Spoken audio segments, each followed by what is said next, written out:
Dear colleagues and guests, let us introduce you our presentation with the title Innovative Approaches to Teaching Probability in Secondary Schools. So the mathematics will be much simpler than before. And in a probability, when teaching the concepts, we find out that misunderstandings are appearing already at the lower levels of abstraction. Also, some not intuitive results appear at much lower levels than in other areas of mathematics. And therefore, the special nature of probability can explain why some misconceptions and problems appear at secondary school level and also at university level. Even in history, we can see the example that such great mathematician as D'Alembert made mistake in quite simple probability task. The task was that we are tossing the coin 2 times, it's fair coin, and we should compute the probability that head appears at least once.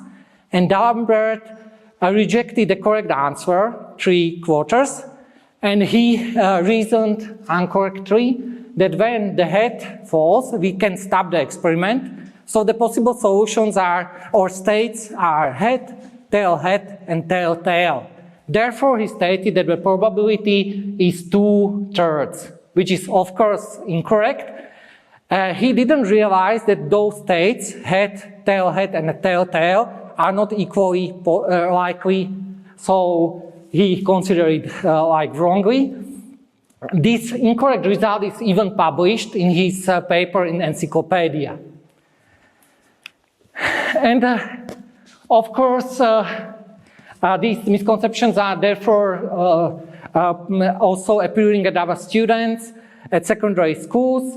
And research shows that the quite successful tools to address these misconceptions are experiments, manipulative activities, and visualization. We also try to introduce the concept gradually using constructivist approach, but our opinion is that after this phase, there should be formalization of the language, symbols, and also of the terminology. To tackle these problems of students, we are developing materials, teaching materials for the probability in the KEGA project, Innovative Learning Technologies in the Preparation of Future Mathematics Teachers, and also in the project, national project, DITEDU, Digital Transformation of Education and Schools. Aim of these materials is to foster deep conceptual understanding of these topics, and we are using experimentation, manipulative activities, and visualization. So far, we developed materials for the geometric probability, conditional probability, and expected value, and we plan in future to also consider another topics from probability. In the next parts of presentation, I will show you some tasks from these materials. They are just selected tasks, so it's just some sample. Also, we will present the feedback that we collected from the teachers which are using these materials, and also our plans for future work on this topic. As for conditional educational materials, as I said, there are just some selected problems. We want to show you what problems are we including, and also some misconceptions which we are addressing by those problems. In the geometric probability, let's say we use this problem. It's in fact game, which is called fair square. Students are experimenting with physical tools. We have squared board, and students are tossing the coin. When the coin crosses the lines, we lose. When the coin falls such that it doesn't cross the lines, we won. And students are divided to groups. They are doing this experiment, let's say 30 times, and we collect the data. Afterwards, we compute the experimental probability of the win. And of course, then we compute the theoretical value. We compared those two. And this is propedeutic for the law of the large numbers. We can discuss with students what we should do, that the difference between experimental value and theoretical value is smaller. The task is also included in the textbooks, so some students from the secondary schools can know that. What we address by our task are some common misconceptions. They are proven by researchers, and also when we teach this team, we can observe them. The first one is quite common. Students doesn't recognize that the task is from geometric probability. They try to solve it by listing discrete values, and they don't recognize that probability space is infinite. Also, another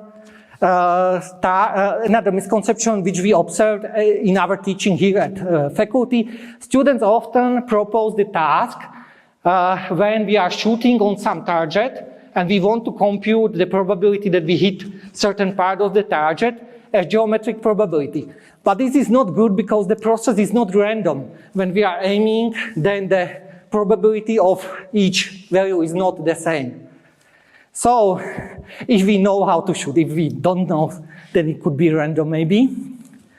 Another interesting example, again from our experience, when we have some task that we are selecting two variables, x and y, from the interval from 0 to 1, uniformly, independently, and we want to find the probability that the sum of those two is 3/2.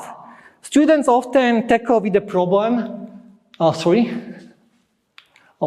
Students also tackle with the problem that, wrong direction, So, they don't recognize correctly the impossible event with the 0 probability. Okay, for the conditional probability, here's another example of the task. This is well-known taxi cab problem. We have a cab incident in the city. In the city, there are just blue taxis and green taxis.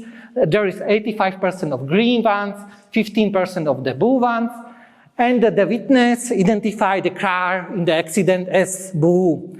But the weather was not good, so the police find out that the witness can recognize the color just in 75% of cases. In 25%, he is wrong about his identification.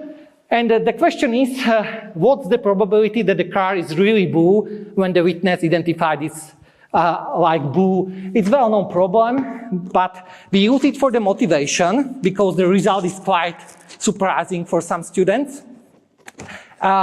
So we motivate students by this example. Then we build gradually the concept of conditional probability, and afterwards we solve this problem.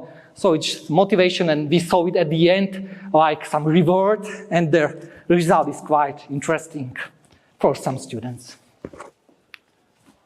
To foster students in solving the task, we propose them different ways of visualization.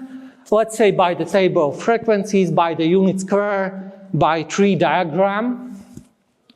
And again, try to tackle some misconceptions. The most common one is that students don't recognize that the condition narrows the probability space.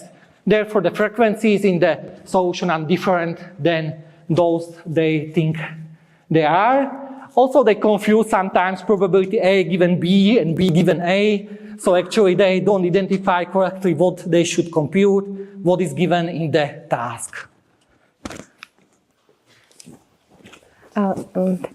This is the example from the sequence focused on expected value. The table below shows 6 dice and the numbering of their faces. Try to guess which die will produce the highest total sum after 60 rolls. Then try to explain why you think this particular die will have the highest sum.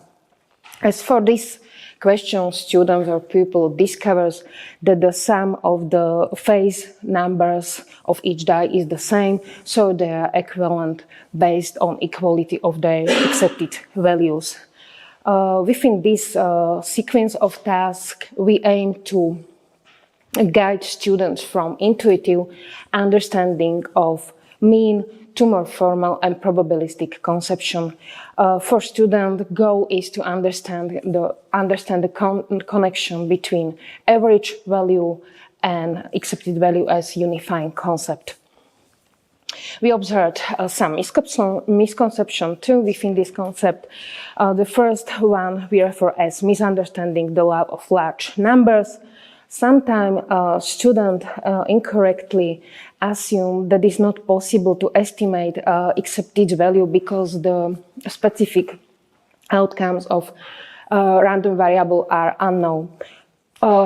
In this situation, it is necessary to foster the understanding that with a sufficiently large number of repetitions experimentally observed, average values approach to certain values, and this certain value corresponds to accepted value.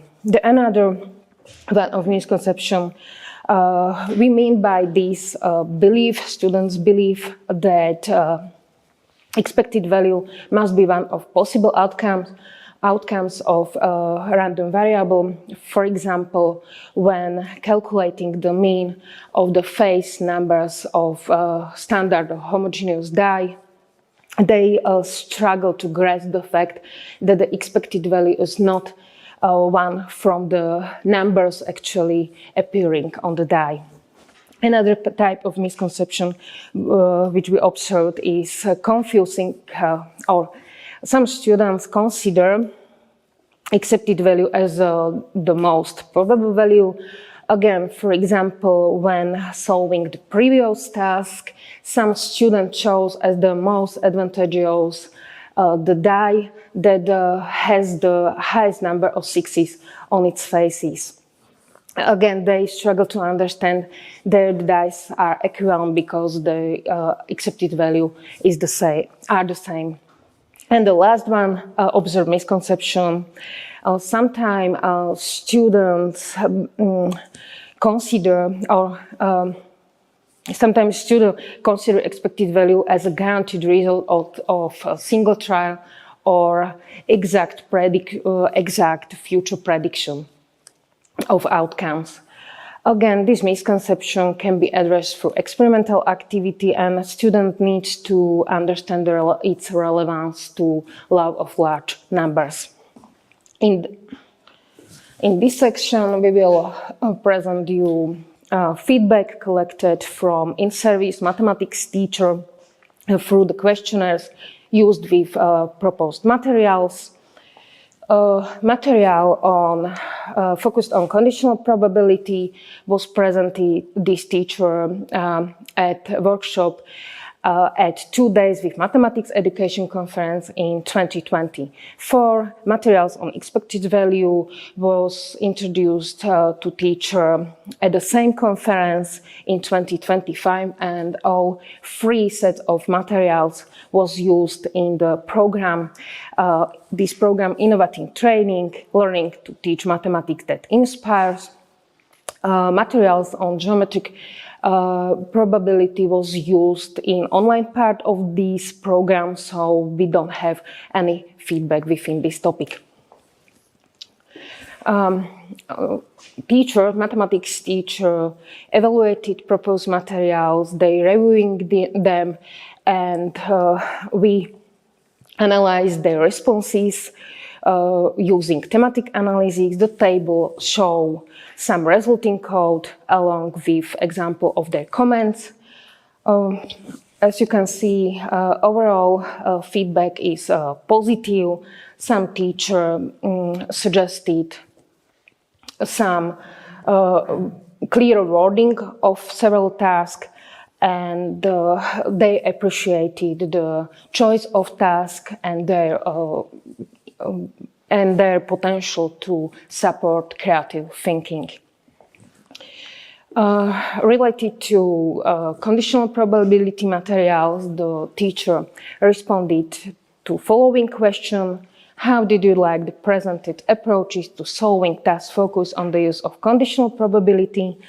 Again, as you can see, every presented visualization approaches appealed to enough teachers. This teacher also answered this question: which approach to solving the task would you prefer when teaching your students? Again, as you can see, when a teacher